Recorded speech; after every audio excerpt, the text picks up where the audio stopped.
Welcome back to the mountain. This is my sister-in-law's yellow Jeep with a soft top on it. She wants to do the right thing and swap it out for this hard top. That should be okay. I think the first thing we need to do is take off the old soft top and all the accoutrements up here. See what we're in for. Well, we got the original soft top off. It hasn't been off the truck ever, so it's a little bit dry. Going through now, removing all of the seat belts, and we got to get these seat bases out also.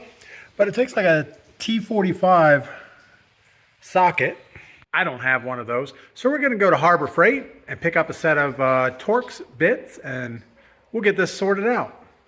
All right, next step is to take our Sawzall here and cut these rear tubes off. Now, actually, I've already cut them, but this is what they look like. Yeah, it just looks like they're cut off. Now, the hardtop manufacturer said we should cut this at 4.5 inches, which was back here somewhere. But I'm going to try to do this without reinstalling these rear bows. It just will make the truck look more truckish. And I don't think it's going to sacrifice that much rollover strength. So yeah, we're going to cut these short. I left enough of a junction here. If I do need to weld something in here to reattach the old ones, we can. The kit came with these nice weld-in bushings here, and we'll just be able to slide that inside. Now, what I did notice is this tube is not the same size as this bushing. So I'm not sure what these bushings are for. But yeah. All right, we're back on the Jeep hardtop conversion project. We picked up some Torx bits from Harbor Freight. Good Lord. All right, so we got one of them out. All right, we may have to use a grinder on this. So this is what we're up against. That one's all stripped out. So we're gonna do the right thing and skip that one for now. Now this side has the seat belt still attached. It looked like somebody had used an Allen wrench to try to get this out in the past and stripped it also. So let's see if we can maybe get a bite on it.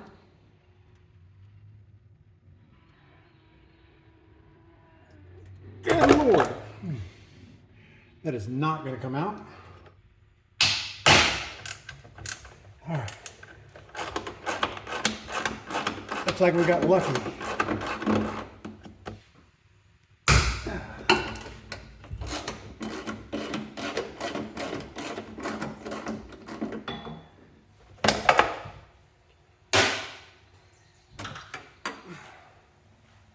All right, we were able to get that bar out. Those Torx 45s aren't fun. I probably should get a 1/2-inch drive version of those things. All right, so this one is a real problem. I think we're gonna take an angle grinder and see if we can cut a slot or cut a groove on each side so we can put a wrench on that.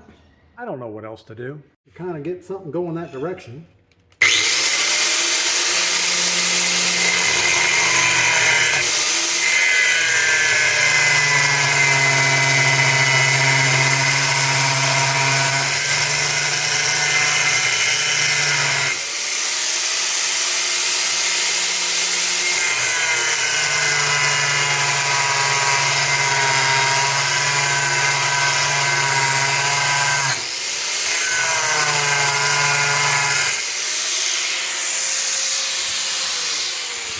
All right, we got our super modified bolt there.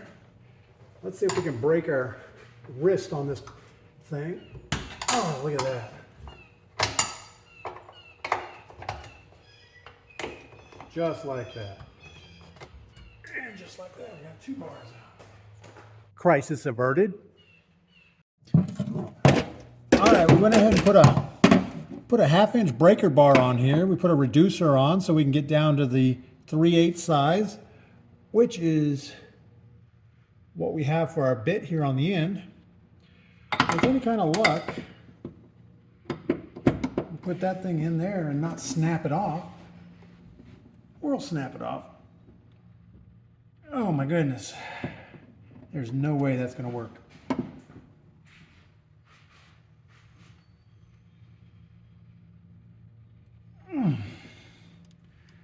No way. It is just rusted beyond belief.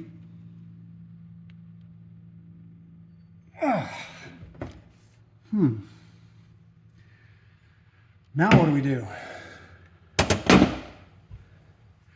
Penetrating oil?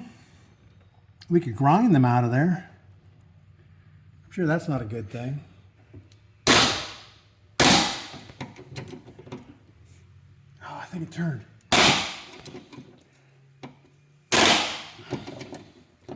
We really need some lubricating oil in there.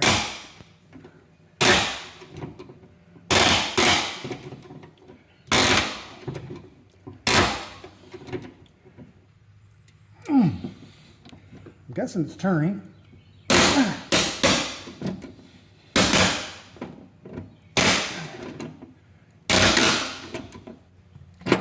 We got super lucky on that.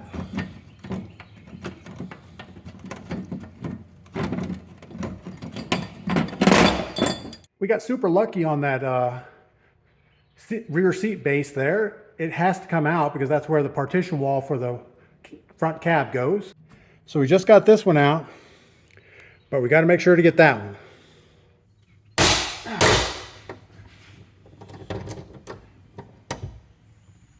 Definitely turning.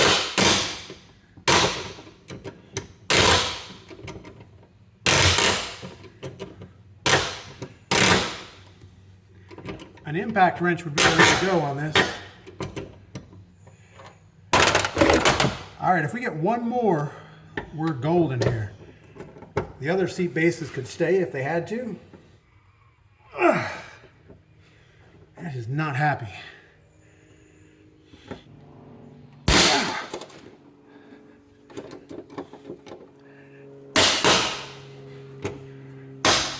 No wonder nobody wanted to do this job.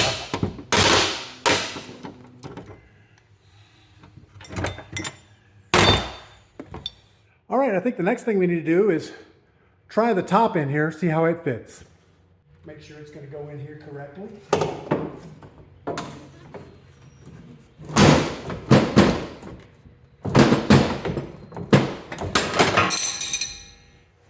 When in doubt, smack it with something heavy.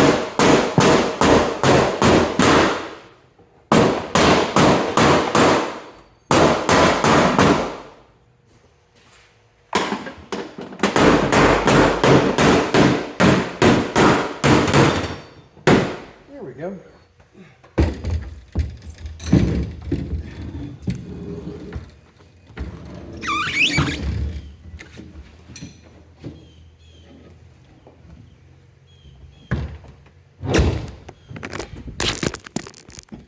You guys okay? You took a tumble there.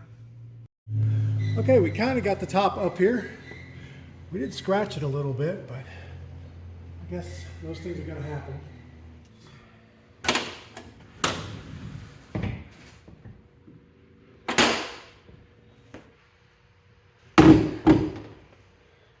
All right, let me show you what we're up against inside here. So we got to get these latches all the way to the front. We got to get this back up against the roll bar over the top of this seam. Yeah, it's not any fun. All right, we're inside the Jeep. We have a minor problem with this front latch. If you open it up, it hits the screw right here on the top. Now the other side doesn't do that. It goes past the screw and gets all the way up into the top position. So what we need to do here is probably just take a Dremel or something and round out a section right there in the middle. Let's see if we can get that done. All right, after a little grinding with the Dremel and getting about 4 flecks of metal in my eyeball, we're able to clear that thing, so that's good. Let's get back to fitting the top. All right, as far as door fit goes, the seam looks pretty good here. It gets a little wide, looks pretty good, and then it opens up along the top. Now we don't have the top buckled down yet, so maybe that'll get better-ish. I don't know. We can't really move the panel in anymore, or else this junction here isn't straight. So that's kind of where it needs to go. I think what we might do is reach inside with a clamp and clamp it down right here so it doesn't move. And then we'll start working on those front corners, see if we can get them cinched down better-ish. Maybe. And maybe there's an adjustment on the windshield. Probably not. All right, we're slowly making headway. We had all the dry fitting done on the topper. I put some marks here where it's going to ultimately sit. We have to move this bulkhead back, but there is this little bracket in the way. So we're going to do the right thing and use the angle grinder, cut that thing off. Perfect. The bracket's gone. I think we're just going to leave that plastic piece. Well, it looks like it'll come right off. So let's get rid of that plastic clampy thing. Oh my goodness, get off of there. I don't think Jeep ever built this thing to come apart. It's like, oh, customize your Jeep. It'll be fun, they say. Oh, come on, get off of there. There we go. Don't need that. All right, now we can move this closeout panel back to those black marks. Make sure it fits on both sides. Make sure it clears these little tie downs. We may have to cut those things out. And they look like they are riveted in place. So that should be fun. Now it looks like in here in the bottom, I can just push it right up against those brackets. And that way when I screw it down from the inside, it'll have a good spot. We're pretty close on our black mark here and over there. You need to pull that panel back out and put some sealant around it. There's two different things we're going to do. We're going to attach this foam stuff all the way around. And then once we get everything bolted in, we'll go back on the inside and outside with this Ultraflex seam sealer black. That should work pretty good. Now I'm having a hard time filming most of this just because I only have two hands and it's hard to move all this heavy stuff around, get it in the correct place, film. You know the drill. I'll go ahead and leave the camera right here and you guys can see the struggles I go through. All right, so we're gonna pull this panel out. We're gonna put the foam tape all the way around it and put it back in. Sounds easy, right?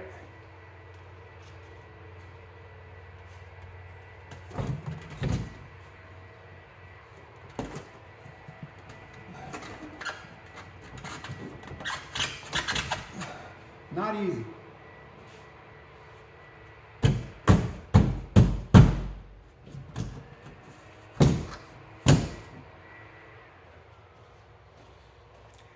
Doesn't want to go out. Doesn't want to go back in.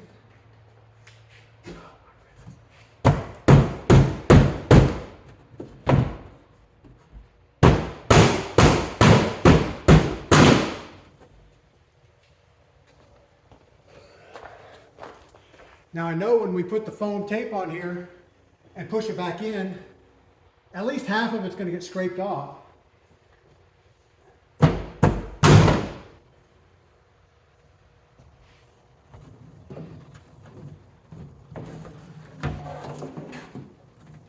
All right.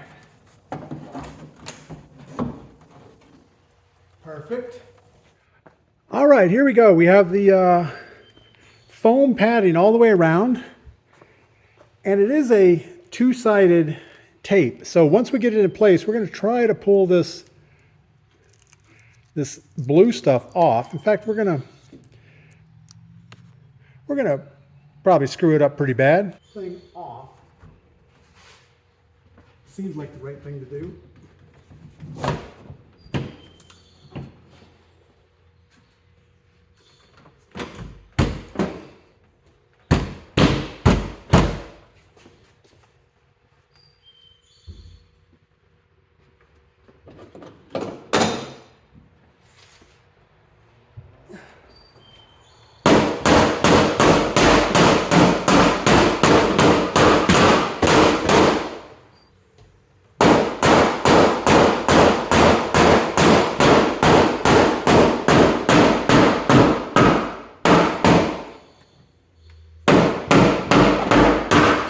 All right, we're in position.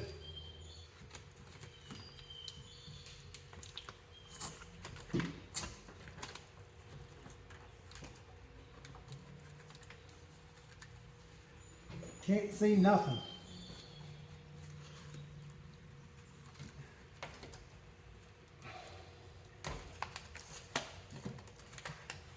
I'm guessing if we get part of it, that's probably a win.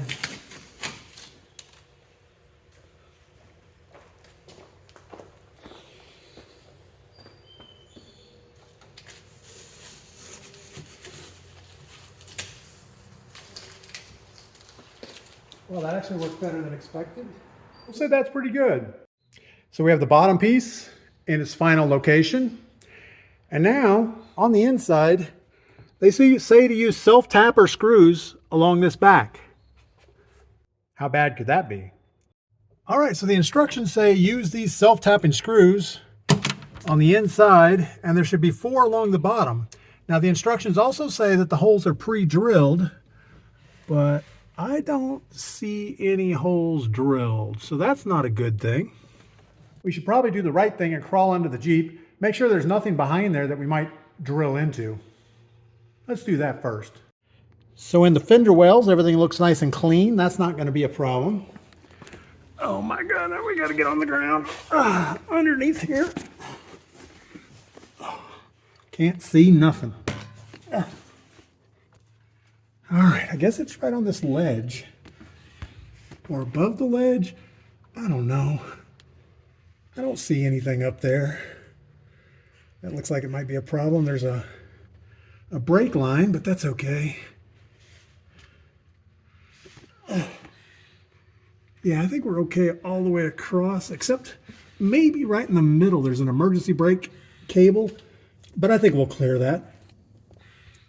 So we're going to do the right thing and just drill one in each corner and split the middle difference and hope for the best.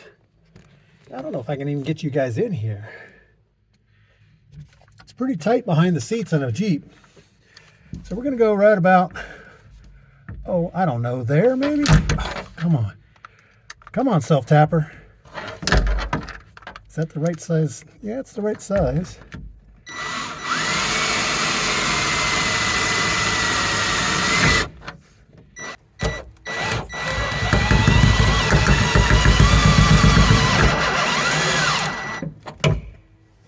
Actually, it went pretty well.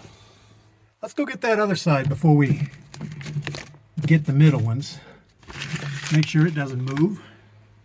Now this side, the seat doesn't go as far forward, so it's a little bit more janky.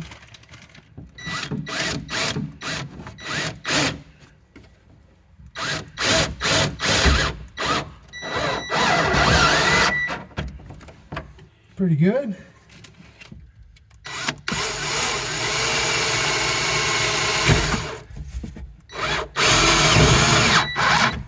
Now there's 2 more screws to put in the fender well, but I can't put you guys in there. You're not going to see anything.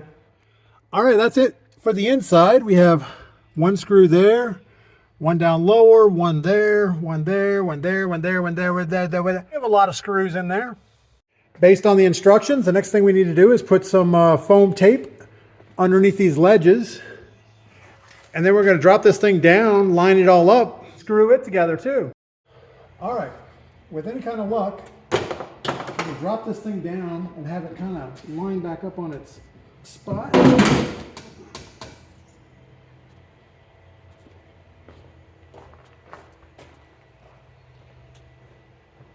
And if not, oh well, we tried. Oh, that looks pretty good.